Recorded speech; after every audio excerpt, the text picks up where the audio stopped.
Bismillahirrahmanirrahim. Assalamualaikum warahmatullahi wabarakatuh. Syukur alhamdulillah kita bisa berjumpa lagi di channel ini.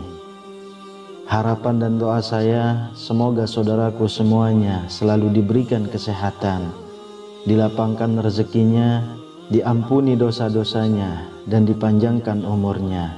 Amin ya rabbal alamin.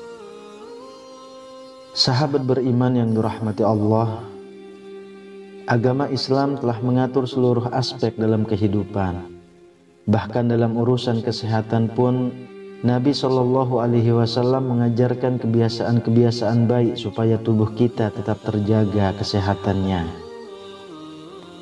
Setiap amalan yang diperintahkan kepada seorang mukmin tak luput dari tujuan medis dan spiritual.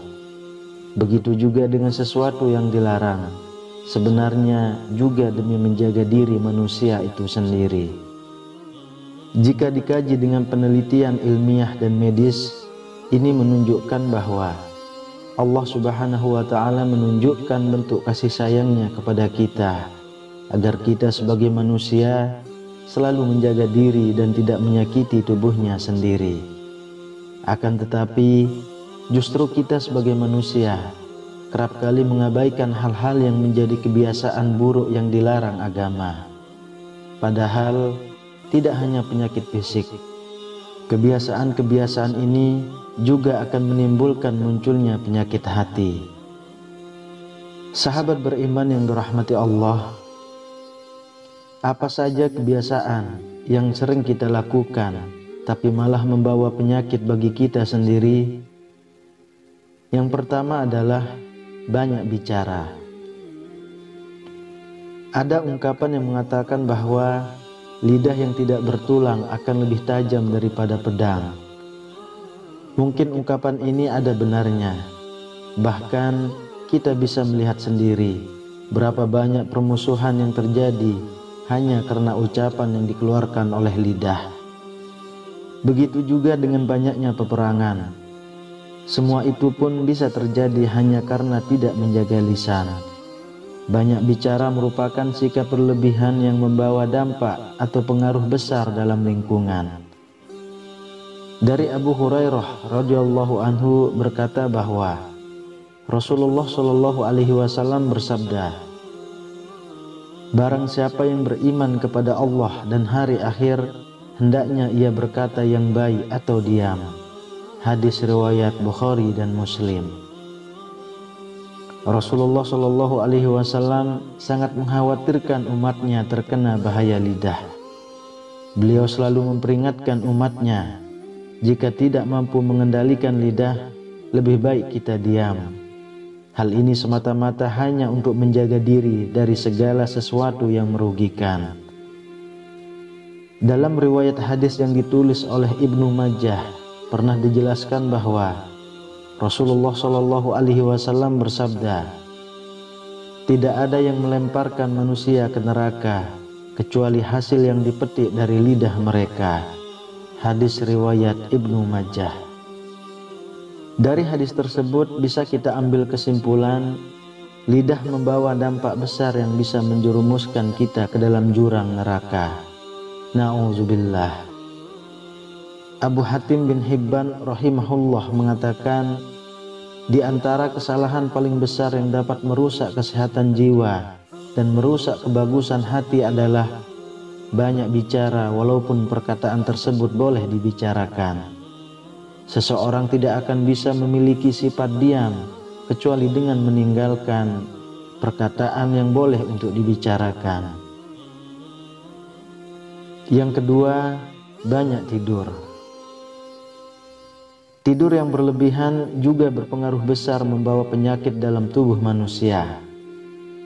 Hal ini sudah banyak diteliti oleh para ahli medis yang mengatakan bahwa terlalu banyak tidur bisa menyebabkan berbagai macam penyakit.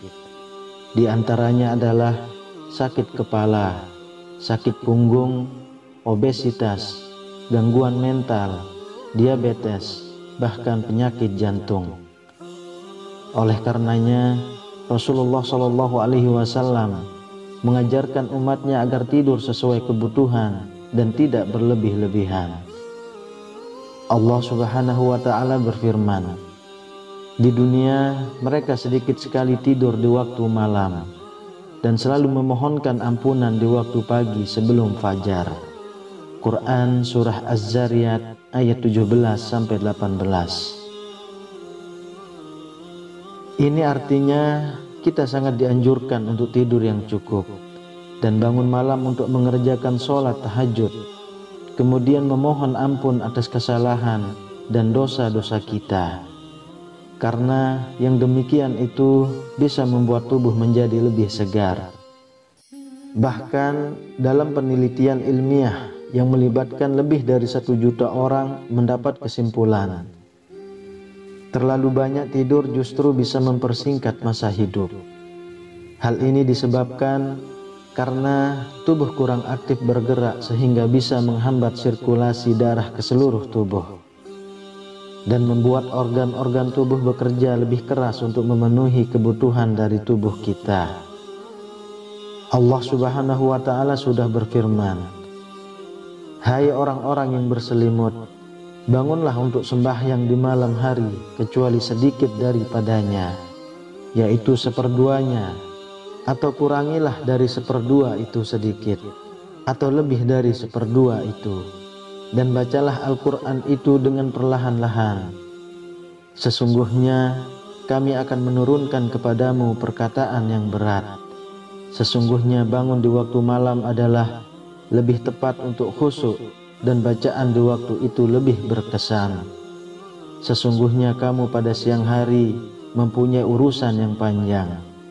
Quran Surah Al-Muzammil ayat 1-7. Sepenggal dari ayat tersebut seolah-olah ingin mengatakan kepada kita, kurangilah tidur untuk mengerjakan sholat, karena dengan bangun di waktu malam kemudian mengerjakan sholat, membaca ayat suci Al-Quran, yang berarti ada aktivitas dari tubuh, sehingga tubuh menjadi lebih segar, dan itu baik bagi kesehatan kita. Mungkin bagi saudaraku yang sudah terbiasa bangun malam untuk mengerjakan sholat tahajud atau sholat sunnah lainnya, akan merasakan tubuh kita menjadi lebih segar dan lebih bersemangat dalam aktivitas. Dan umat muslim sudah banyak yang membuktikan dengan hal ini. Lalu yang ketiga, banyak makan.